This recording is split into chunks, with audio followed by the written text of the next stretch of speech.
In honor of the Islamic holy month of Ramadan, let's all take a few minutes to understand the role and impact of fasting in Islam. The Arabic word for fasting is Sawm. It's derived from a Syriac term meaning to abstain. However, in its religious context, Sawm refers specifically to Islamic fasting as prescribed in the Qur'an and the Hadith. Sawm is especially associated with Ramadan, the 9th month of the Islamic lunar calendar. Muslims who are not exempt for some reason are required to abstain from food, beverages, and sexual intercourse from dawn to sunset for the entire month. Fasting during Ramadan is one of the 5 pillars of Islam. If all of this sounds innocent, it's not. Ramadan is killing Muslims, not only spiritually, but also physically.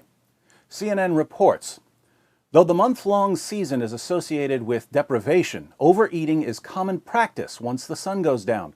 In many hospitals in the Gulf states of the Middle East, the holiday means a sharp rise in inpatients.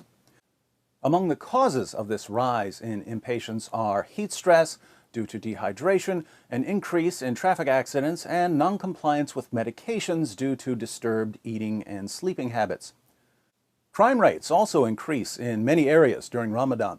Ammon News declares, in addition to fights, negative phenomena increase during the month of Ramadan, including traffic accidents, home robberies, purse snatching in public, and begging, according to security sources. The Social Defense Department at the Ministry of Social Development arrested 26 beggars during the first week of Ramadan. There has also been an increase in residential fires, particularly in the few hours before iftar, fast-breaking time, caused by misuse of cooking gas cylinders and increased electricity usage. But the main source of Ramadan-related health problems is gluttony. The CNN report continues. In recent years, the region has witnessed an increasing struggle with obesity and diabetes. Last month, a United Nations study rated many Gulf Cooperation Council countries as among the world's fattest. Why the increase in obesity? Paradoxically, Muslims tend to eat far more when they're fasting than when they're not fasting. You see, Ramadan isn't simply not eating. It's gorging yourself before sunrise, taking a break while the sun's out, and gorging yourself again at sundown, a diet recommended by no doctor ever. Let's look at some numbers from a Muslim country.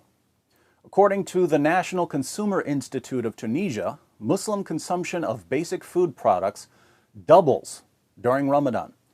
Milk consumption goes from less than a liter per person in other months to around 2 liters per person during Ramadan.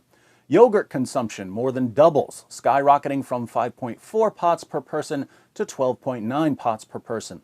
Egg consumption goes from just under 13 per person to 26 per person. Consumption of rolls goes from 0.6 kilograms per person to 1.4 kilograms per person. Spending and waste also increase dramatically during Ramadan. We read in Arab News, the problem of food wastage in Ramadan has again surfaced, with Mecca municipality having to gather 5,000 tons in the first 3 days of Ramadan. According to one report, Saudis spend 20 billion rials on Ramadan shopping compared to 6 billion rials they spend in other months. Osama al-Zaytouni of the municipality told Arab News on Thursday that this was in addition to the collection of 28,000 sheep carcasses in 2 days.